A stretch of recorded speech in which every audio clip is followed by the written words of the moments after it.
Лето време е за одмори. Опуштено време за најмладите, но и понекоја грижа за родителите. Од кога и како со бебињата на плажа, но не ги забораваме и школските деца. Вистинскиот начин за избор за ужинка и нивно правилно рехидрирање. Тоа се дел од денешните теми во прв план. Кога за прв пат сте на море со бебе, ќе мора да се подготвите на посебни и специјални околности и внимателно да го привикнувате бебето на новата средина, песок, вода и слично. Вообичаено бебињата не го поднесуваат патувањето тешко, бидејќи поголемиот дел од истото тие го преспиваат, иако не се препорачува да се оди на пат со бебиња помали од 3 месеци. За време на својот прв престој на море, бебињата може да се уплашат од галамата, метежот на плажите и брановите, па за почетокот да одбиваат да влезат со вас во вода. Затоа, посакувана варијанта е постепено да ги прилагодувате на сите ново настанати околности. Една од опциите е да подготвите за нив и базен кој ќе го наполните со морска вода.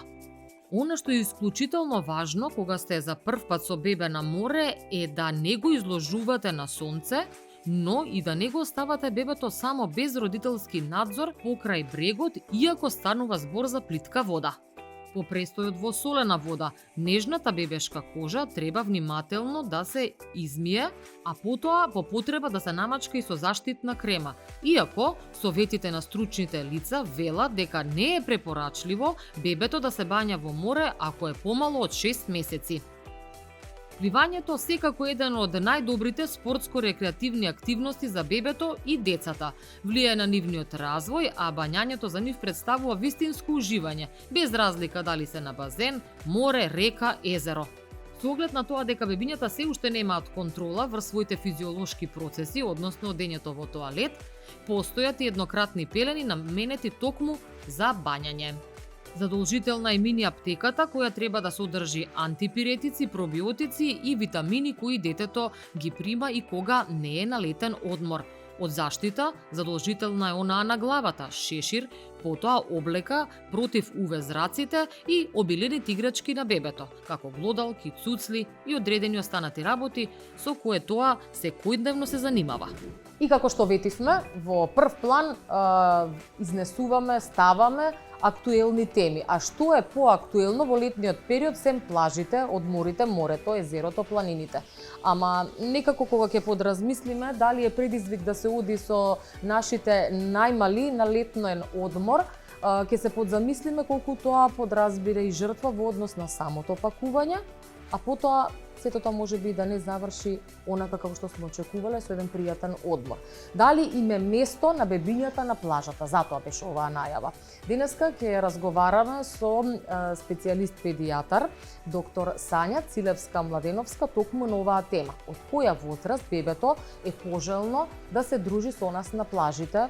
Па, дали е море, дали е езеро, дали треба да се носи на летен одмор или можеби треба да се направи жртва и во летниот период да бидеме на стабилна температура за негова корист. Што е корисно во однос на витаминот Д, каква треба да биде прилагодена исхраната, но и внесот на течности во овој период се исто така дел од денешните теми. Најпрвен добар ден. Добар ден, ви благодарам на поканата и поздрав до гледачи.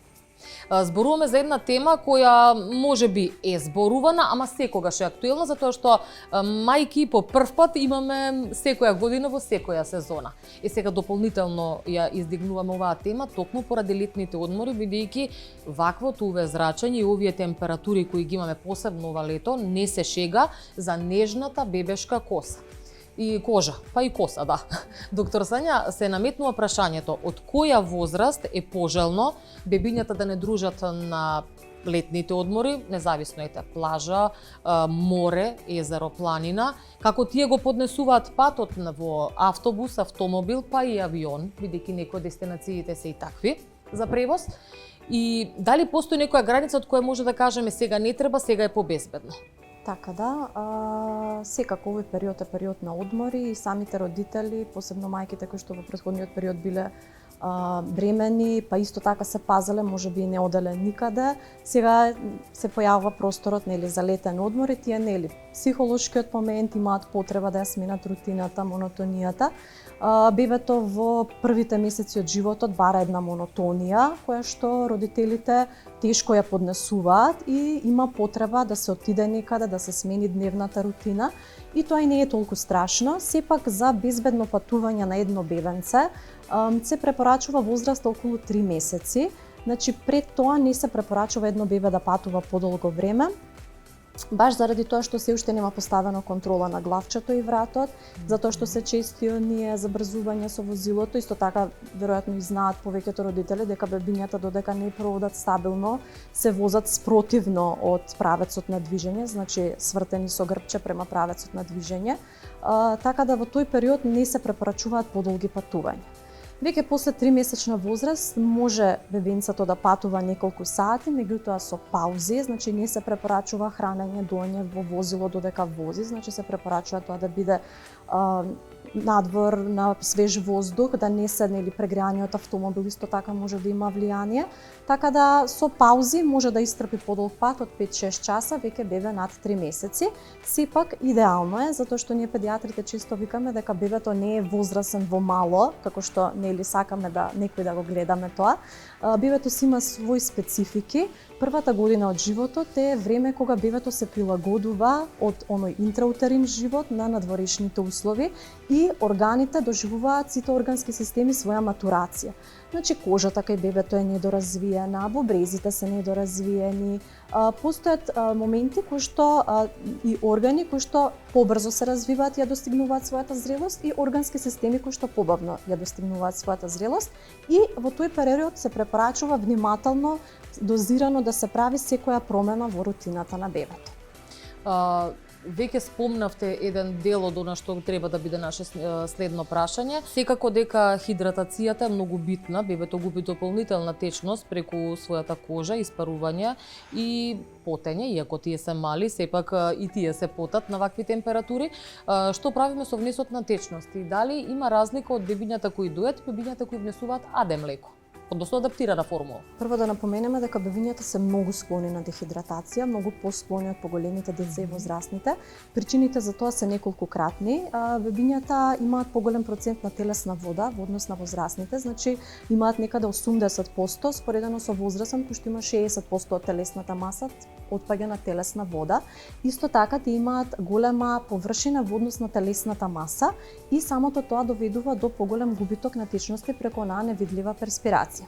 Ако на тоа се додаде дека и за секој степен на температура на дворешна амбиентална над 30 степени, бебето губи дополнителни 30 мл вода, течност на килограм телесна тежина, јасно е дека ризикот кога бебето се изложува на високи надворешни амбиентални температури е голем и од дехидратација, меѓутоа бидејќи бебињата немаат изразен начин на терморегулација, значи се уште и системот за терморегулација е во матурација, тие можат лесно да ја покачат и телесната температура затоа што немаат развиен систем за терморегулација. Така да доколку амбиенталната температура е висока, бебето може да ја покачи и телесната температура и не се препорачува затоа бебињата подолго да се изложуваат на температура над 30 степени амбиентално. Ние често во амбиенталната средина во која пребивам овде во Скопје знае да биде и преку, дури во јужните краишта да не зборувам. Тоа е грешка и на родителите, обично кога ќе дојде бебе дома, обично просториите се презагреани, презатоплени. Значи ние често кажуваме оптимална температура за бебето е 22 до 24. Евентуално кога се бања може до кај 25 да се загрее просторијата. Ама тоа доаѓа од една топла средина, ние така велиме, каде што во мешето му било сигурно да, и стабилно и очекуваме така да биде и надвор. Да, има едно поинакво масно ткиво, кафеаво масно ткиво кој што си одржува терморегулација и секогаш, например, кога ќе ни дојдат на преглед бебињата ќе ги видиме преоблечени, веќе премногу облечени, а родителите се во еден слој, секогаш викаме бебињата треба да се облекуваат исто како што се облекуваат и родителите и тоа им го кажуваме, затоа што често се случува да се прегреат и на тој начин да ја покачат и телесната температура. Да, хидратацијата е секако дел од летните горештини, меѓутоа и заштитата на кожата, УВ зраците, зрачењето, нежната бебешка кожа која се уште не е доволно отпорна и кога сме веќе на таа тематика, каква треба да биде заштитата на децата кои се изложени подолго време на сонце, односно не децата, туку бебињата? Така да, бебињата до 6 месеци не се препорачува да користат хемиска УВ заштита, значи оние детски средства со фактор, што се содржат УВА и УВБ заштита и хемиска и физичка, не се препорачуваат во возраст под 6 месеци затоа што содржат хемиски супстанции кои што може да му наштетат на малото бебе. Под 6 месеци евентуално се препорачува, има посебни тип на заштитни средства со фактор кои што се на база на минерални соли и тие прават физичка бариера, не се ресорбираат, обично се на база на цинк оксид или титаниумов диоксид и тие може да се употребуваат, меѓутоа таа нежна, тенка бебешка кожа не би требало да се изложува на јако сонце. Кога бебето на плажа или каде што имаме или езеро, каде што имаме зголемена море езеро, каде што имаме зголемена рефлексија на сончевите зраци од водата, нели самото тоа што е бебето во сенка не значи дека не стигаат сончеви зраци до неговата кожа, значи сепак се препорачува во на мали бебиња да не се изложуваат после 11 часот на директно сонце и пред 5 часот попладне, а во случаите да сакаат нели да се разладат повремено во водата, а тоа да бидат со оние костими кои што се целосно го покриваат бебето со УВ заштита. Така е најправилен начин, посебно кај бебињата под 6 месеци, за да се избегнат штетните ефекти на кожата на бебињата, каде што можеби во моментот нема да има ништо визуелно на кожата на бебето, меѓутоа секое зрачење на кожата има кумулативен ефект кој што може во подоснежната возраст да представува ризик за појава на неопластични лезии на кожата. Веќе кога одредено семејство одлучило, можам да кажам, се одлучило на една таква мини авантура, тоа се вика годишен одмор со мали деца или бебиња, што препорачуваме на тоа семејство да има во својата патна аптека, предпоставам дека се тоа лекови за покачена температура, диареите се исто така чести. Патувачките диареи се многу чести, дури тоа не мора да бидат некои патогени, вируси и бактерии, туку може да бидат бактерии, посебно различни серотипови на Ешерихија коли, кои што се типични за тоа поднавие кај што одиме, а не се типични за нашето. Па бебето и возрастните немаат соодветна заштита за баш тие серотипови на Ешерихија коли. Не станува збор за несоодветна хигиена, туку само смена на средината. Да, може да биде само смена на средината и тие се нарекуваат патувачки диареи. Дури, значи, се препорачува и ако се оди некаде во некоја баш нетипична средина, неколку дена претходно веќе да се пие пробиотик, за колку толку да се заситат цревните рецептори и да има што помал внес на тие нови серотипови на Ешерихија коли, а секако во топлите месеци зголемен ризикот на контаминација на храната, многу лесно може да се контаминира со оние бактерии кои што прават контаминација на храната, тие многу брзо се размножуваат ради високите температури, така да исто така тука се препорачува секоја храна која што не е веднаш изедена одма да се фрли, да не се чува на собна температура и па и во фрижидер ако веќе е почната да се конзумира, исто така важи за бебешките кашички, значи тука многу да се внимава, да се се што нема да се изеде одма да се фрли, се да биде вакуумирано, стерилизирано, посебно кај бебиња под 6 месеци, многу мора да се внимава доколку е на адаптирано млеко, мора да се внимава, значи шишињата од цуцлите, пошто нивниот имунолошки систем се уште не е развиен, ацидитетот на желудникот, немаат голем ацидитет, имаат хипоацидитет и тие самите не се отпорни на оние сите бактерии кои што може да дојдат во храната и да ја загадат, ако што кај возрастен можеби нема да причинат никаков проблем.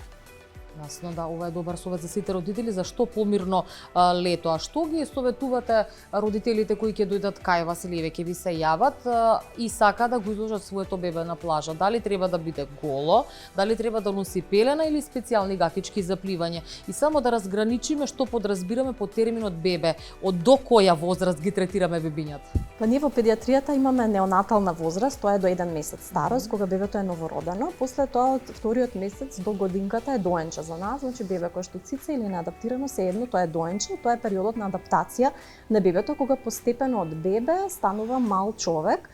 И во тој период сме внимателни со се, со внесот на храна, со внесот на течности, затоа што тоа е сензитивен период. После 1 годинка до кај 3 годинки е мало детенце, од 3 до 6 години е предшколско дете и веќе потоа школско дете, адолесцент, така да претежно кога зборуваме, веќе децата над годинка имаат некоја своја отпорност. Кога зборуваме бебе, мислиме под годинка, а посебно па под 6 месеци, затоа што тие под 6 месеци се многу кревки, кај нив вообичаени исто така и респираторни вируси, како што е на пример респираторниот синцицилен вирус, од кој што многу се плашиме, кај едно бебе може да направи сериозна инфекција, дори да стигне до одделите за интензивно лекување. Така да затоа и во тој период се препорачува и бебето да нема многу контакти, да не се носи во игротеки, во така кај што има премногу луѓе, премногу деца, Па и премногу деца гужва. од градинка возраст која се од прилика, затоа што претпоставам дека Да. и тие се некој расадник на Точно, така. бактерии. Така да во тие први 3 до 6 месеци сме многу внимателни, а после тоа веќе полека треба да го прилагодуваме бебето на сите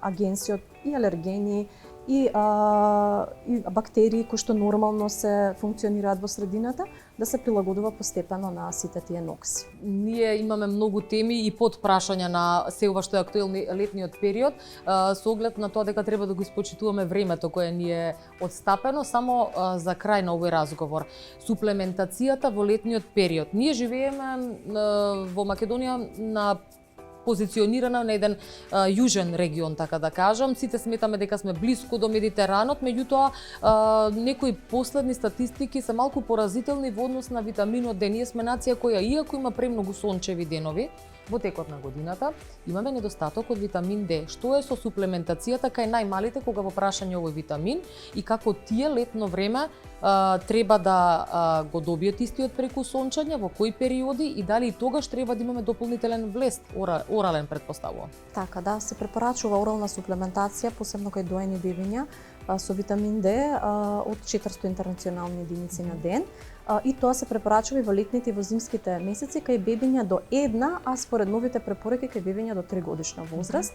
Од причина што нашата исхрана многу се разликува од исхраната на развиените земји, кај нас многу покасно во исхраната на бебето се воведува рибата и морските плодови. И понатаму веќе и во текот на животот кога е мало детенцето немаме често консумација на морски плодови.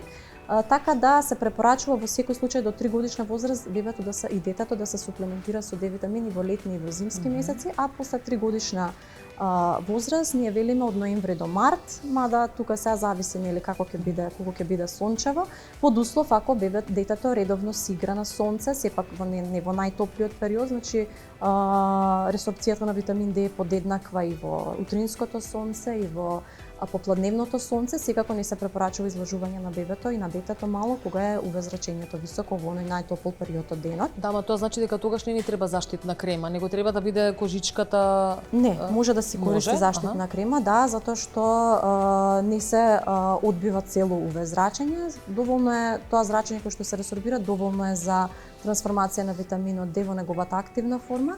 Имаат ли предност дечињата што имаат потемна кожа во однос на апсорбцијата? Не, напротив, тие дечиња се поизложени на дефицит на витамин Д, затоа што кај нив поголем број од сончевите зраци се одбиваат и кај нив доста честа и појавата на рахити, доколку правилно не се суплементира дозата на витамин Д. Витаминот Д во последниве години многу се дебатира за витаминот Д и веќе не е само оној како витамин, туку веќе гледаме дека имулога како имуномодулатор. Значи се дава кај алергии, дури како кај автоимуни заболувања има веќе студии, па дури кај заштита и кај повозрасните од карциноми. Така да, у секој случај штета не може да има од суплементација со витамин Д, да не е повеќе од 1000 интернационални единици кај деца, односно повеќе од 2000 кај возрастни, и може да има само позитивни ефекти и секако препорака да се суплементира витаминот Д. Значи кај дечињата освен суплементацијата да внимаваме и на внесот на храна и треба ли мала најверојатно корекција во однос на оние кашички за бебиња, да малку рибата се вметне порано, бидејќи нам морето и толку не ни е далеку за свежа риба, нели? Да, ние сме сончева земја, меѓутоа дефинитивно ни фали риба во исхраната и се препорачува, иако кај нас официјално календарот е 10 месеци да се почне со риба. Ама се зовели дека може и порано, така да? Да, во европските држави тоа е веќе на 5-6 месечна возраст, кога веќе може да се почне веднаш со риба. Така да и ние кога идеме вака на некои предавања, симпозиуми, се чудиме затоа што они препорачуваат на пример на Хрватска во на 6 месеци да се почне со риба и со морски плодови.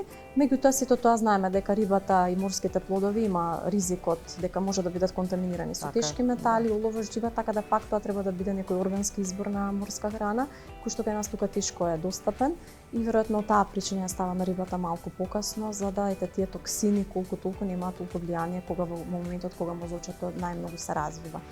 Така да тогаш ќе внимаваме на суплементацијата мора да се и така ќе компензираме. Точно, да, и бебето не е нормално да има редовни прошетки, оние 40 дена не значи дека бебето треба да седи дома и да не мрдне од дома, туку напротив треба да се шета кога не е толку јако сонцето, на редовни прошетки, тие се однесуваат да не доаѓаат луѓе, да не го гледаат луѓе, гости и слично, меѓутоа не и на прошетките, значи бебето треба да се шета надвор 2 пати дневно идеално, тоа има позитивни бенефити и на мајката и на бебето и секако еве доколку размислуваат за одмор кај мали бебиња, пак тоа да биде некој избор на планина, подобро, каде што не се качува температурата премногу над 30 степени за да бидат покомотни и да се намали ризикот од несакани реакции. Ова е одлична препорака за финиш на разговорот, а родителите ќе го направат конечниот избор. Така е, да.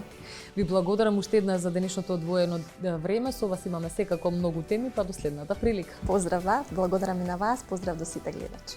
Ние секако остануваме и натаму на оваа фреквенција, бидејќи во прв план продолжува со уште многу интересни содржини. Ги начнавме бебињата, почнавме со нив, меѓутоа продолжуваме со децата кои се на распуст, нивната исхрана и секако многу интересни теми во остатокот. Имаме еден рецепт за овие летни денови и секако малку да се разладиме со вежбање, така да во прв план се она што е вистинска летна содржина. Останете натаму со нас. Летото е одличен период да се насочиме кон сезонските салати и свежиот зеленчук. А за да подготвиме една таква комбинација, се што треба да направиме е да ја разбудиме нашата креација. Љубителите на месо може црвеното да го заменат со некоја полесна варијанта како пилешко или риба, со задолжителна порција свежа салата. Ако сакате во текот на летните денови дополнително да го засилите вашиот организам, тогаш задолжително да ги внесете следниве работи. Печурки, кои се одличен извор на витамин D и помага да се стимулира растот на фоликулите на косата. Бразилските ореви, плодови кои се достапни речиси во сите продавници за здрава исхрана и представуваат одличен извор на селен, кој пак ја прави кожата почиста. И алоe верата, која помага во спречувањето на пероксидација на липидите, а со тоа го спречува и оштетувањето на клетките на кожата. Таа е природен лек за акните, а овозможува и хидратација. Она што е исклучително важно, налето е внесот на течности. Препорачливо е да пиете од 6 до 8 чаши течност во текот на еден ден. Водата, ферментираните млечни производи и пијалаците без шеќер се важни, но воедно треба да биде подготвен покрај вас повремено и блендерот, бидејќи богатиот избор на сезонско овошје е совршено за разни варијации на каши и сокови со одличен вкус. Секако на овие летни горештини се запрашуваме што е најдобро за нашиот организам да се освежи, рехидрира и секако да му дадеме нов елан да го издржи текот на работниот ден. Чашата вода се чини како наједноставно решение. Меѓутоа, децата кои се на распуст се во некој релаксирачки ритам и неретко посегнуваат по освежителните пијалоци. Колку тие им се достапни, како влијат врз нивниот раст и развој и колку се вистински и треба да бидат прв избор за нив. Денеска ќе разговараме со мојата следна гостинка, магистер Татјана Павлова, нутриционист. Добар ден. Не само дека водата се поретко ја зимаат, можем да кажем дека и воопшто не ја зимаат. Индустријата, излегувањето на пазарот на најразлични нови производи, чија цел на производителот е профит, зацкриени под оние имиња no sugar, no lactose, без додадени засладувачи, адитиви и ароми, сето тоа е само една маркетиншка замка под која што децата многу често паѓаат. И независно од тоа од што е составен тој пијалок, само за да се биде ин и во тренд, родителите им го дозволуваат. Имавме такви пијалоци кои беа и по некои сосема солени, што би се рекло, цени во маркетите, а беа тренд бидејќи некој познат представник на социјалните мрежи ги рекламира всушност со премногу нус ефекти по здравјето. Дефинитивно, значи децата за жал нас не се премногу оптеретени со социјални мрежи, телевизии, постојано се пред компјутери, се им е достапно. Меѓутоа, од друга страна, па тука прстот на вистина би го втерила кон родителот, иако начинот на живење на родителите им наметнува едноставно да наоѓаат многу полесен начин како детето да го помине денот. И многу често слушам изговор дека важно е да не е гладен. А жедно? Жедно, значи за тоа веќе под знак прашање.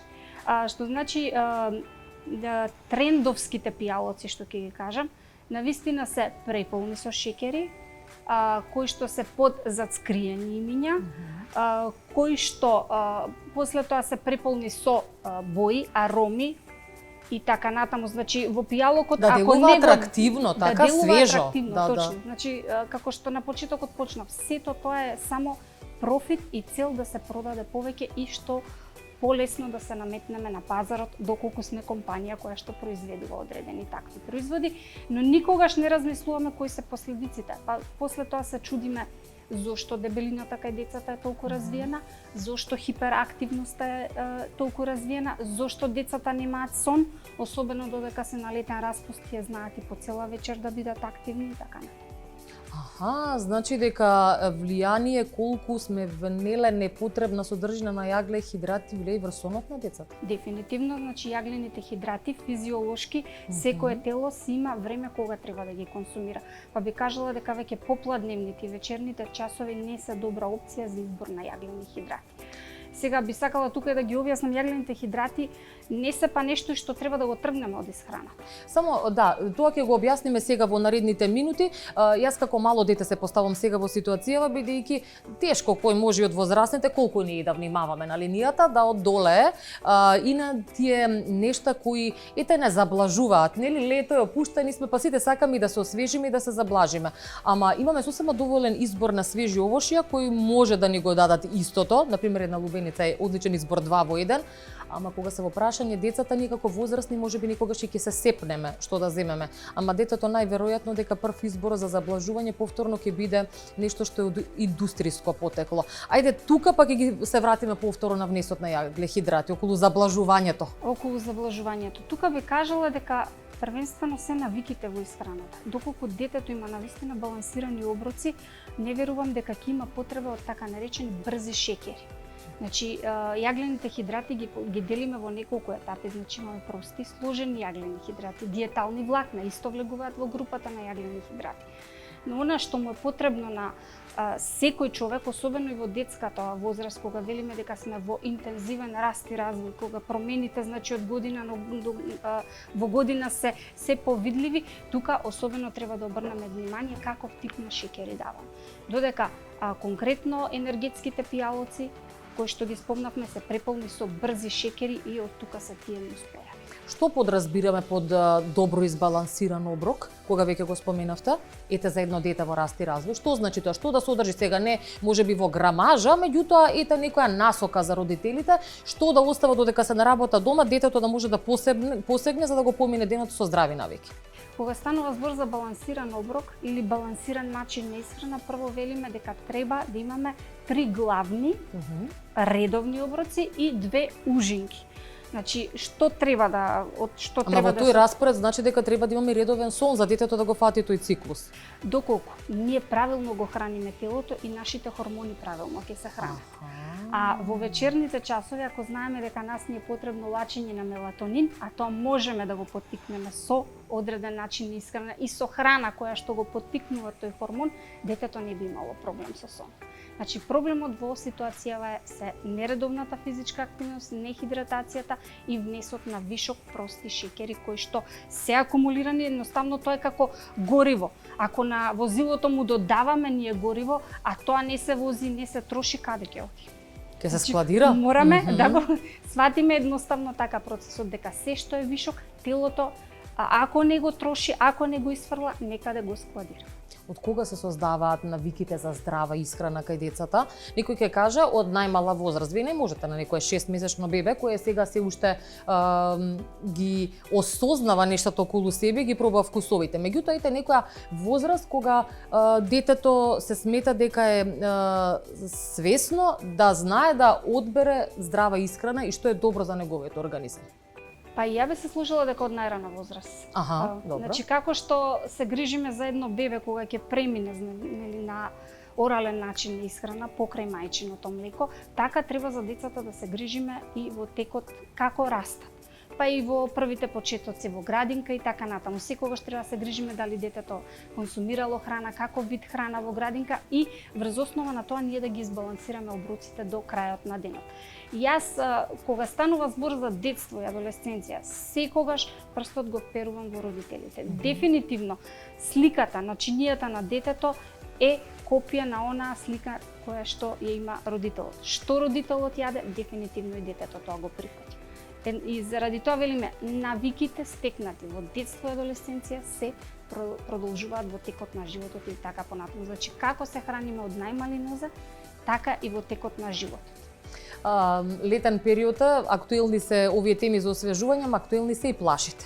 И сега на плажа знаеме дека ретко кое дете, а и ние од возрастните, нели, нема да одоле на некој од крофните кои се нудат на одмаралиштата, па при некоја вечерна прошетка, палачинка, повторно сладолед, ако може би се тоа било дозволено во текот на денот. Како да се направи баланс или воопшто да се одоле на тоа? Еве еден совет за некоја ужинка која може да се понесе, да биде добро избалансирана, а некако да ги истрпи оние температури летни на плажа.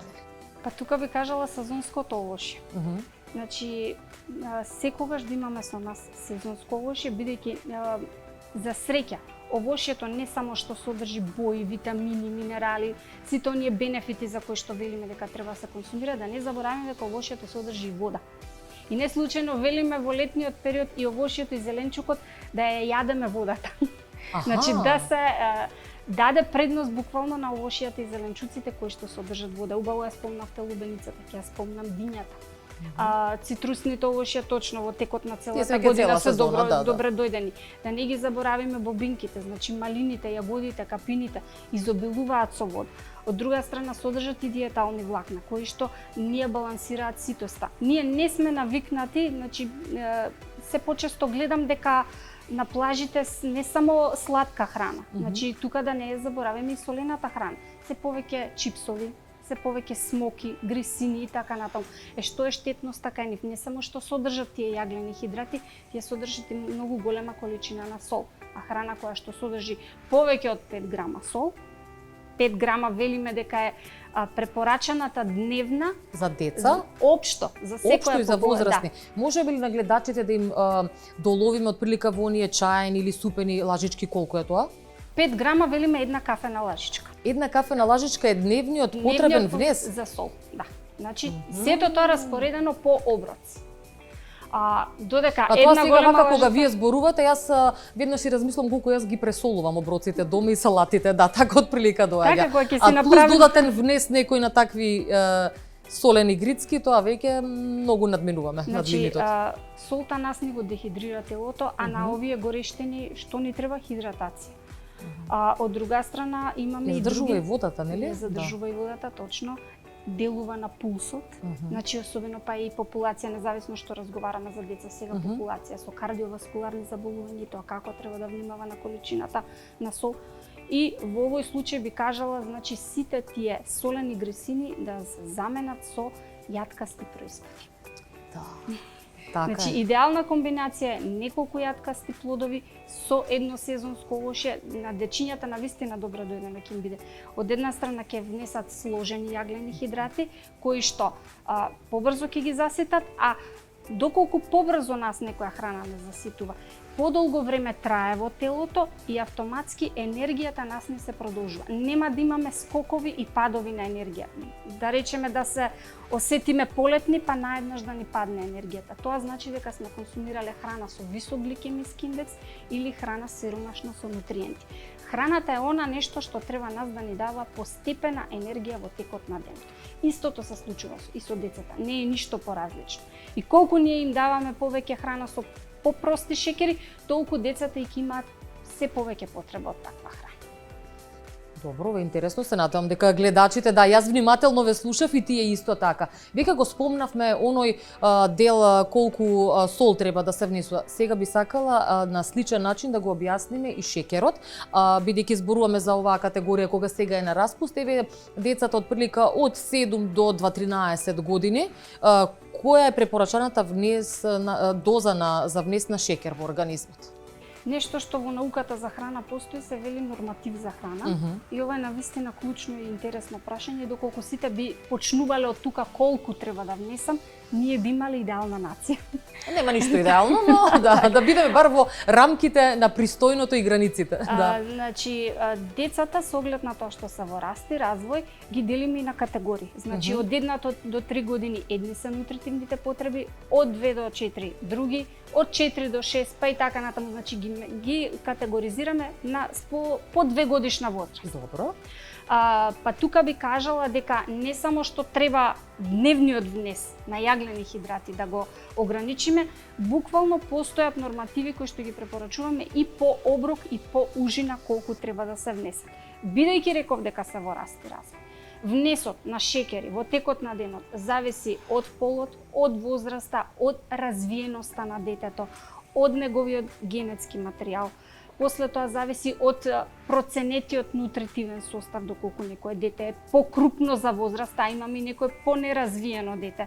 За возраста велиме дека границите треба да варираат од до. Па јас би кажала дека ако почнеме од 4 годишна возраст, некаде би се движело од 175 грама до кај 210 грама. И сега сето тоа да биде во текот на денот распределено по оброци. Како расте детето? Од 7 до 9 годишна возраст може да консумира од 220 до 270 грама. Јаглени хидрати зборуваме. И над 10 па и 12 годишна возраст сето тоа расте од прилика кај нив е околу 280 до 300 грама дневно, велиме, пак распределено по оброци, но тука не се само прости шеќери, тука се и сложени јаглехидрати. Може да им појасниме што се сложените јаглехидрати? Сложените јаглени хидрати е, секој нутриционист секогаш препорачува целозрнести житарки, значи да се консумираат интегрални намирници, да се консумира целозрнест хлеб, пастата и тестенините исто така да не бидат од сложени јаглехидрати или целозрнести житарки. Или интегрални, или интегрални, да. Токму поради нискиот гликемиски индекс, богатиот состав на диетални влакна кој што ќе не држи подолго сити и ќе ни даде повеќе енергија. Значи во тој случај шеќерот многу побавно се ослободува. И ние прво сме сити од 3 до 4 часа. Тоа го гарантирам. Ако консумираме соодветна порција, значи дека треба да консумираме 100 грама варени макарони и малце сиренце да протрча, не. Тогаш пак сме внеле многу повеќе јаглени хидрати. Јаглените хидрати секогаш ги мериме со една рака. Тогаш знаеме дека е тоа доволно. Ако за еден возрастен човек 50 на грама варени макарони се доволно, значи кај детето тоа треба да се намали. Меѓутоа, ајде да ги научиме децата да вметнуваат зеленчуци. На тој начин, навистина побрзо време ќе бидат сити. Да им ги наметнеме ферментираните млечни производи, како што е јогурт, кефир, кисело млеко, затоа што се повеќе гледам дека децата од многу мала возраст се учат на кашкавал, чи повисокомасни кашкавали, сирење и така. Тоа навистина, како што кажам, не само масти, него и доста висока количина на сол содржи.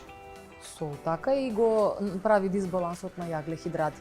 Ќе мораме тука да привршуваме во интерес на времето, но внимателно ве слушав и додека вие зборувате за внесот на јаглехидрати, мене ми текнува, односно се присетувам на едно видео што го видов во меѓувреме на социјалните мрежи, каде што имаше ставен популарен газиран пијалак, така наречени ладни чаеви и уште еден трет напиток во форма на се рекламира како сок и во тој така наречен газиран пијалак, содржината на шеќер беше пластично објасната со во 56 грама, ладниот чај 38.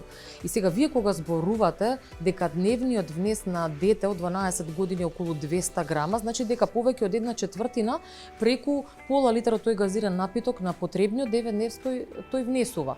А кога ќе ги разгледаме рецептите што ги имаме домашни за домашни колачи и торти, па тоа е малтене половина тоа што вие би го направиле или би го внеле како шеќер. Тука се чини тие замки ладно, сладко, свежо и всушност дисбалансот кој се прави во организмот. Дефинитивно како што кажав, ако спомнавте во грамажа колку? 56 пишуваше, да, во пола литар газиран напиток, популарен. Значи тоа се 5,5 големи лажици шеќер. Дали еден човек може на еден оброк да излезе толку? А во еден мал убаво спакуван, спакуван, да. добро изрекламиран пијалок, ние без проблем ќе го внесеме тоа. И ете го енергетскиот вишок. И нема да го потрошиме во текот Да. на денот, може би, Точно. да. И од тука е хиперактивноста, здебеленоста кај децата, појавата се повеќе на диабет Акни. во детската возраст, Аха. кариесот и така натаму. Сува кожа, акни, се доаѓа од внатрешната состојба на организмот. Начинавте многу теми. Ова е само прилика уште еднаш да ни гостувате овде. Се надевам некаде при почетокот на школските денови, кога ќе ги потсетиме родителите па што значат здравите ужинки, кога децата се на училиште, ама има уште многу теми на кои може јас и вие да се расприкажеме. Ви благодарам за денешното гостување и ви посакувам убав летен освежителен период. Ви благодарам и беше особена чест. Ние продолжуваме понатаму со останатите содржини во прв план. Се надевам ќе го задржиме понатаму вашето внимание до крајот на емисијата. Добар ден, денеска ќе правиме вежби за раце. Следува циклус од неколико серии. Следите не внимателно.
Ви благодарам што бевте активни и денеска со нас. Останите во добра форма до следното видување.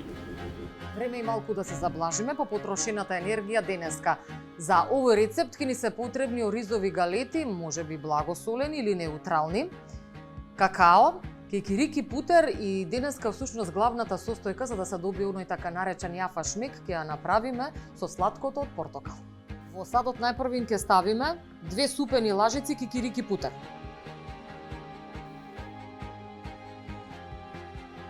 Главниот шмек за денеска, рековме, е сладкото од портокал.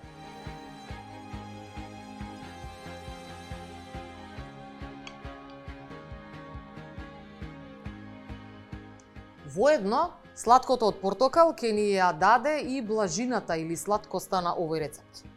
Затоа неговото количество го прилагодувате во однос на вашиот вкус. Додаваме какао, од прилика 2 супени лажици.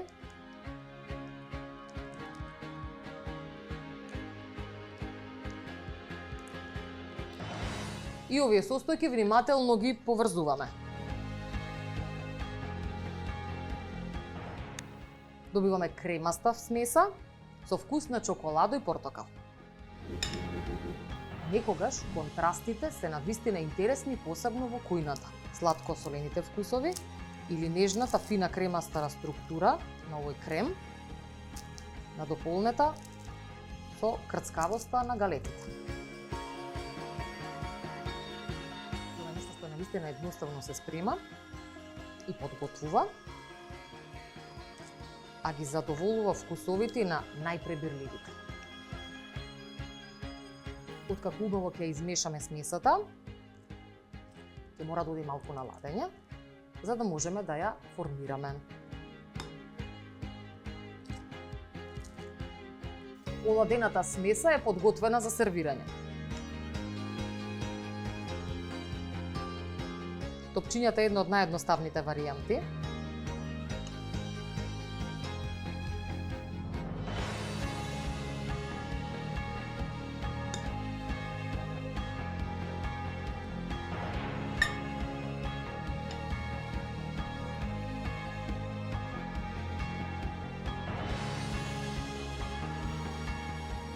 Чоко јафа вкусен десерт за 5 минути подготовка, а уживање кое малку подолго трае од времето на подготвување. Се гледаме во следната епизода.